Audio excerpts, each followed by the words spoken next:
Well,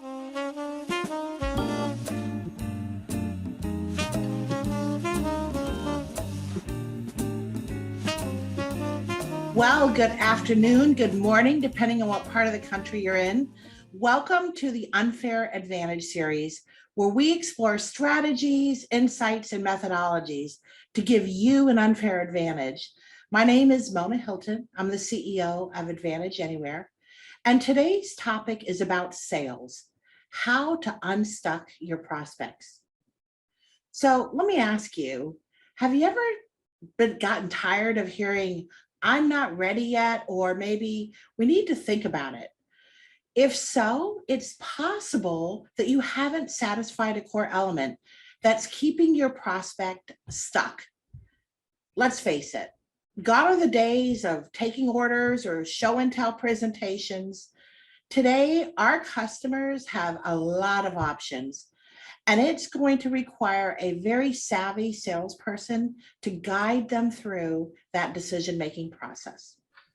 So today, we're going to step back and take a moment to explore what's keeping your prospects stuck, what's holding them back from making a decision, and how do you position your products, your services in a way that builds trust and confidence, and of course, results in more sales. Today, our special guest is Peggy Scoggins. Peggy is the owner of Adept Selling, and she has developed 4 keys to unstuck your prospects. I today have the privilege of asking Peggy some questions about those keys. Now, for those of you who don't know Peggy, Peggy is a trusted advisor to many. She is the definition of a consummate professional. She's got depth, she's got wisdom, and she's got years of experience. For those of you who already know Peggy, you know she's not a surface consultant. Peggy's going to go deep. She's going to uncover issues, the real issues, and she's going to develop solutions to solve them. Now, on a personal note, in the years I've known Peggy, there's one thing that stuck out with me. And there's a sea of people, but Peggy's integrity shines every time, every day. And I'm so grateful for her. And I'm very honored to know Peggy and even now to call her friend. So as we discuss these topics, I'm going to ask Peggy some questions about why and how prospects get stuck. And you're probably going to have some questions that come up on your own. So go ahead and put them in the question area. And at the end, we'll answer any questions that you put in. Now, there's an old saying that success leaves clues. Regardless of what industry you're in, we can all learn from the experience and the strategies that have been used in other industries. Now, I know for a fact there are people on this call from senior living, from housing, from healthcare, and even software. But you're going to see how these principles and these strategies transcend all industries. So Peggy, welcome. So glad you're here. Thank you, Mona. I'm happy to be here. So Peggy, I know we're going to talk about the 4 key areas that help people unstuck your prospects. And I'm looking forward to diving into that. But first, could you define for us, explain how you differentiate a lead from a prospect? Yeah, absolutely. I think this is a very important distinction. So as we talk about ways to help your prospects make decisions, I think it's important that we really do dive into what is the difference between a lead and a qualified prospect. So a lead, this is any contact that you receive that may or may not be interested in your product or services.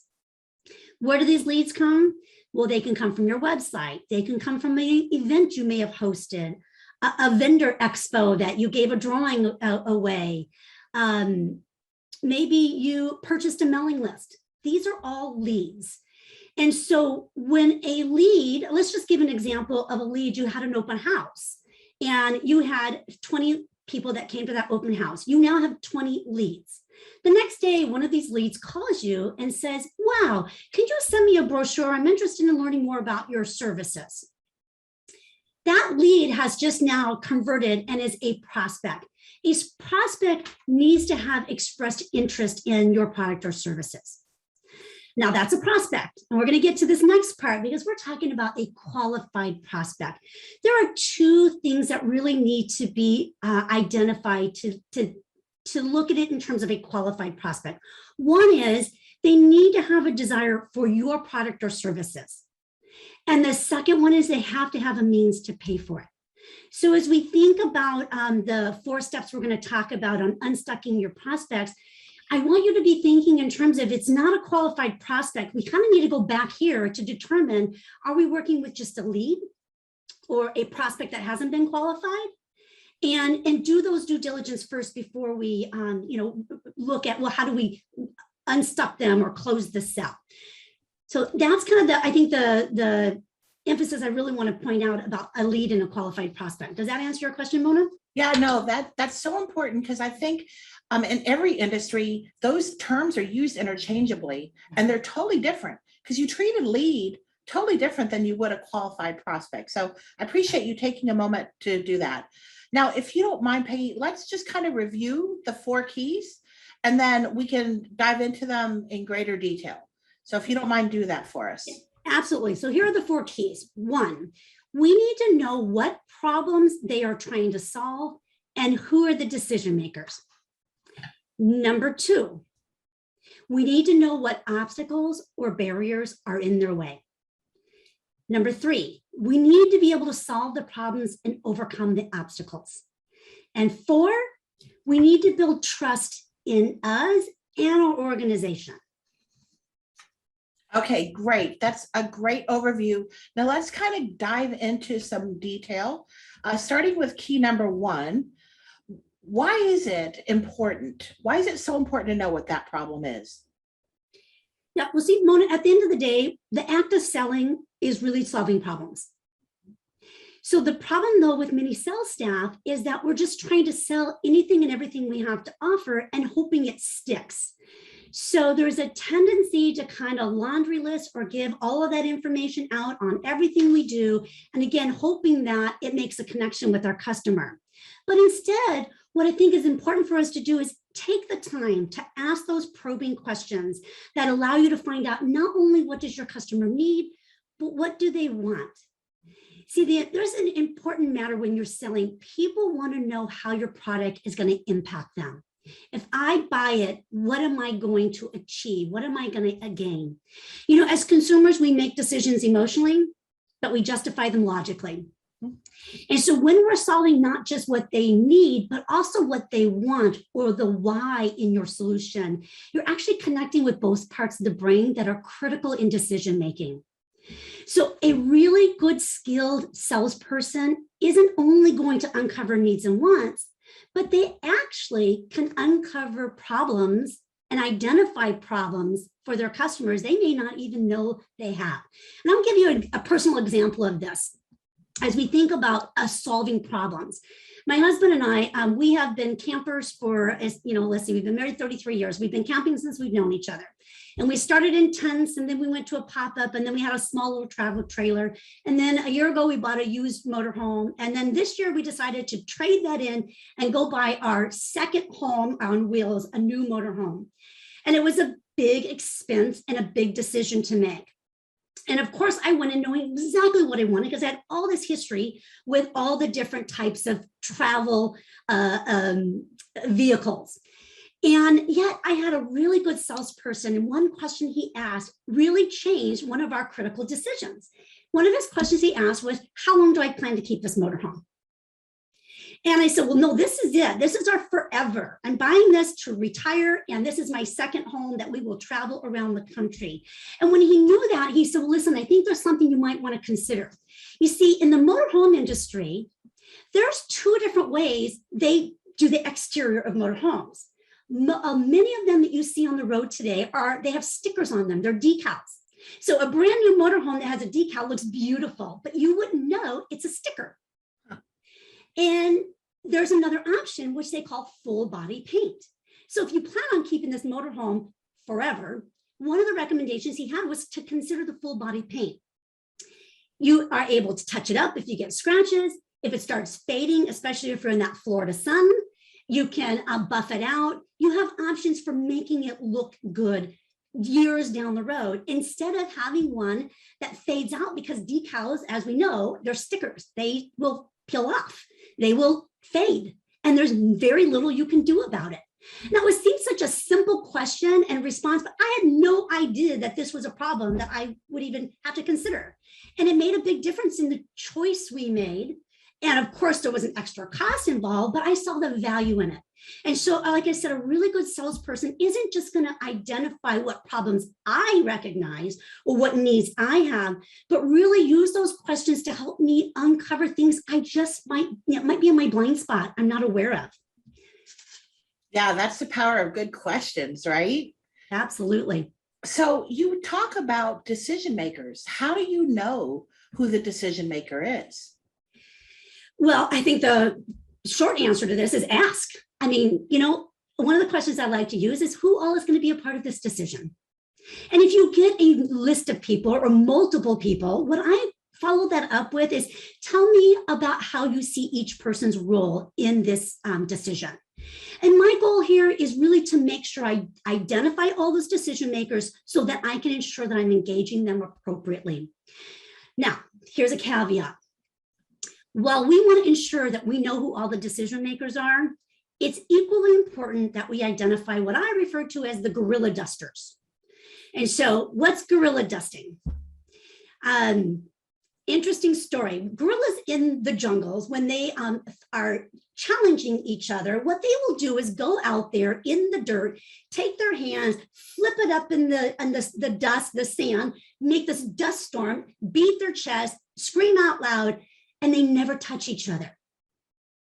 And so gorilla dusting is when we bluff, we posture, we make these quite vocal responses, and at the end of the day, they don't do anything.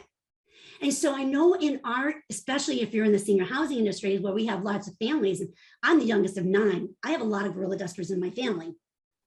It's important to separate out who are the true decision makers and who are there just being vocal, often demanding, but don't really play a pivotal role in the final decision. Oh, that's really good. I love that. I might borrow that. I mean, we've all had gorilla dusters that we've had to deal with, only to find out it was all, smoke and mirrors and showmanship. So, okay, so when you do figure out who the decision makers are, what if the decision makers aren't on board? What if they're not buying into the whole idea? Yeah, it is important that you make sure all of the decision makers are on board. And, I'll give you an example. It's not uncommon when you have a couple you're working with, and one of the couple says, you know what, I really think this is the best option. They're all gung-ho, ready to make the purchase. But then you have the other one that says, no, we don't need this, and we're doing fine. You have two people that have very different ideas on what their problem is they're trying to solve. And remember, I want you to think about this. All decision makers must see a desire to make a change where there is a problem, or make a desire to make a change where they see an opportunity.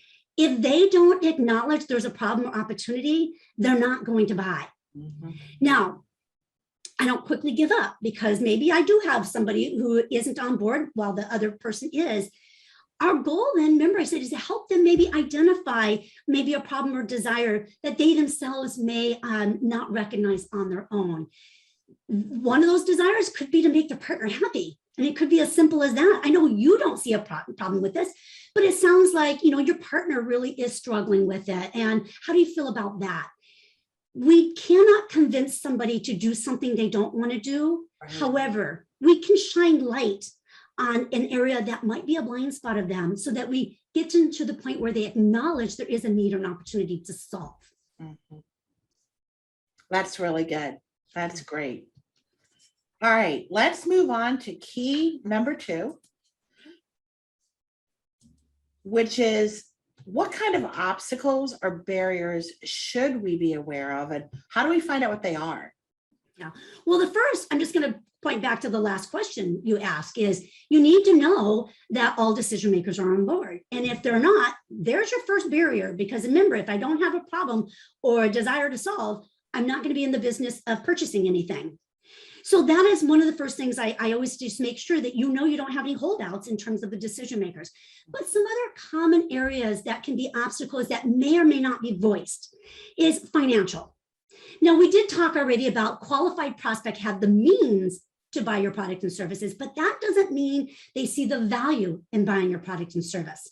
So if they don't see the value in paying for what you're charging, then that's a barrier we have to figure out how we overcome if we can. Some other areas may be timing. We like this, but maybe it's not now. Maybe it's 5 years from now or after winter. In the senior housing assisted living world, we know that selling a home is often a barrier. The whole process of packing and moving, those can be barriers. The size of the apartment, the lighting, the whatever widget isn't kind of meeting the specification that they're looking for. These are all potential barriers. And so it's important for us to, maybe ask the question, what's holding you back from buying today? That question will allow you to see what are the potential barriers or obstacles that are in place. Now, before we leave on this question here, I want to say this, Mona. Barriers and obstacles, I want you to think of them as a gift. Because if your customer has given the time to share this objection with you, it means they care, and it means you have an opportunity to potentially solve it.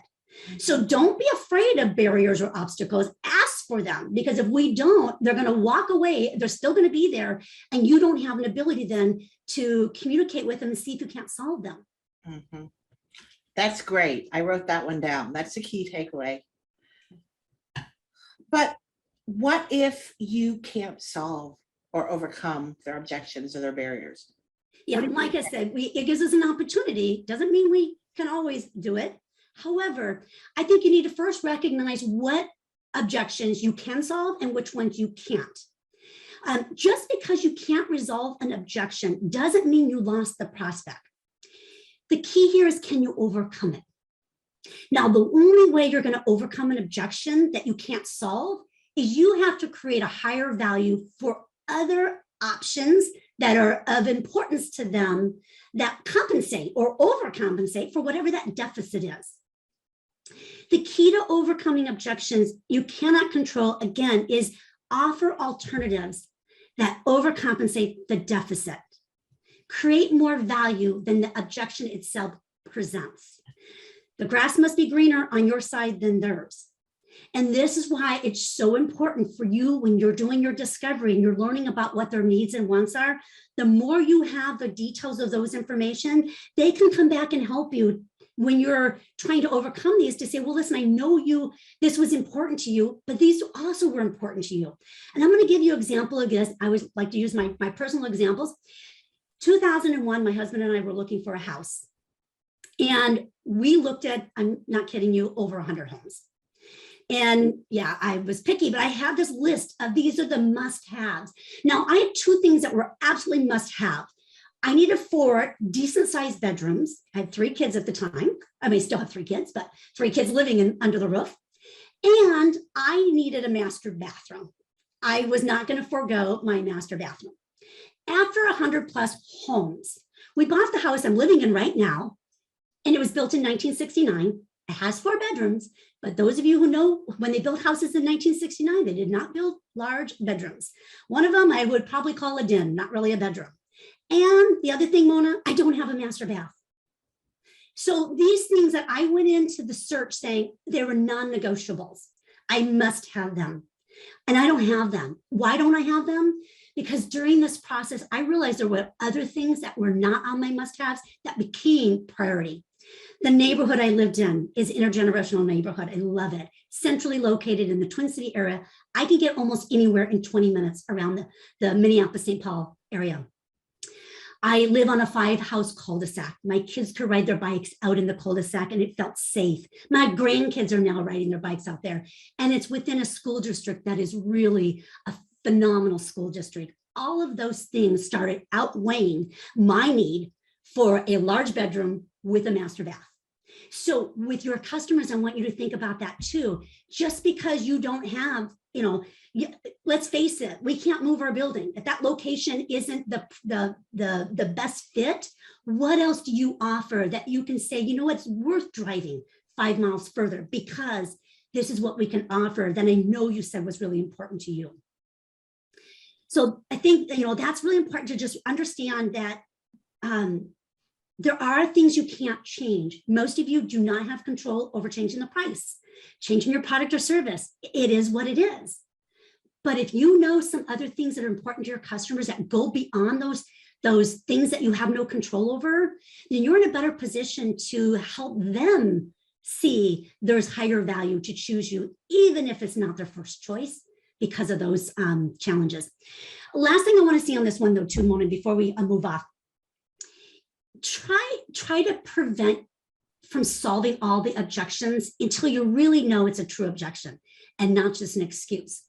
I see this happen a lot. We get in this tendency where somebody will say, well, that, could you waive this particular fee? Or could you add more lighting? Would you put a fan in there? Would you do this, that, or the other thing? And we keep saying, well, yes, we'll do this. And we go back to our manager and we say, hey, can we do that? Yes, we'll do this. And then they don't move. They don't buy. So what I like to do when I get these objections, first, let's define, is it a real barrier or just an excuse? Easiest way to do that is magically remove the barrier.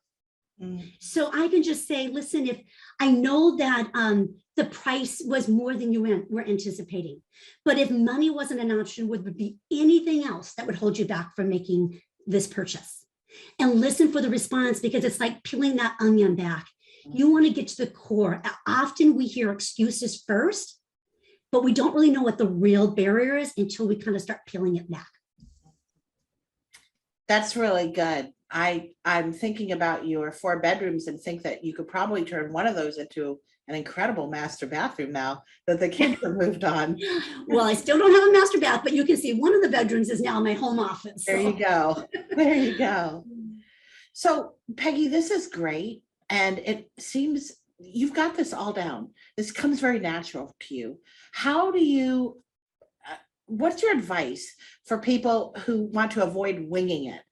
If it's not as natural for them, how do you help move people to keep them from getting stuck? Yeah, well, I think it's important that you have a process that you follow in your prospect sales journey. And so that we're not winging it, that we have a systematic approach to help our customers make a decision.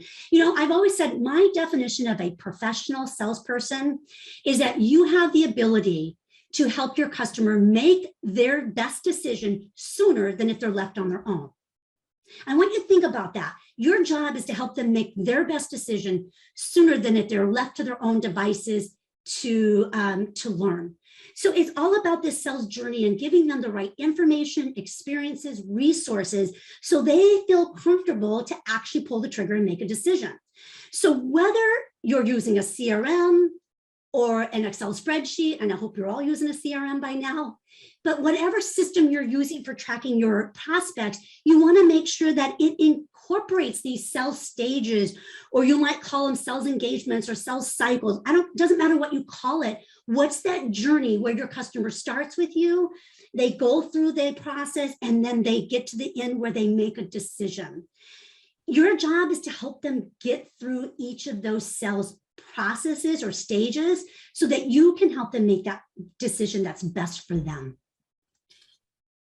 Yeah, that's good. And I'm going to go ahead and make a blatant plug for Advantage Anywhere right now. As far as those processes are concerned, I mean, a lot of CRMs, as Peggy called them, have stages that you can identify what stage is this lead or this prospect in. The challenge is moving them, pushing them, nudging them forward.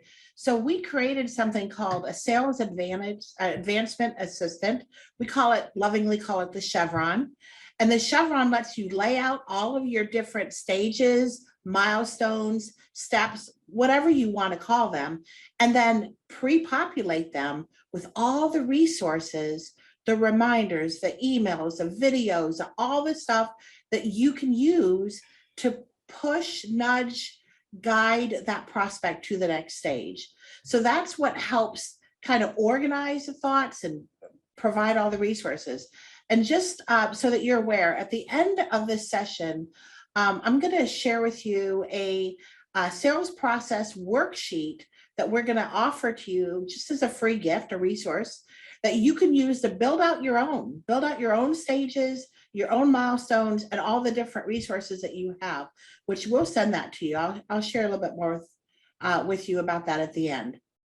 Yeah, and Mona, I want to speak to this because I think this is an important feature that you've created here, because one of the things that I get a lot of questions back from sales staff is, I just don't know what to do next. They're stuck here. And the way you've created this was you build in ideas for them to pull from, to help kind of move them along. And when I say a system and a structure in place for managing the sales journey, this is exactly what I'm talking about.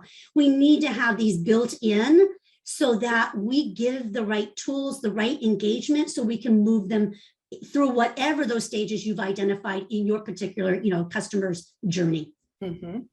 And again, you could use these, you could have a different one for leads, a different one for prospects, because their journey is different. Even one for family members or existing clients, if you're in a different industry, that you want to make sure that a process gets followed. So yeah, thank you for letting me share that. Perfect. So let's talk about what I think is the most important one, which is building trust. Why is it, Peggy, so important to build trust? Well, Mona, the late Zig Ziglar said, love him. I know, if people like you, they'll listen to you. But if people trust you, they'll do business with you. And this is really a profound quote if we really think about it, because they're buying you and your organization and your services and product. And if they trust you, they'll do business with you. The first way we start building trust is just build rapport. I think so often we're just focused on selling our product and getting to the punchline that we forget that we're in the business of connecting, and it's about people and relationship.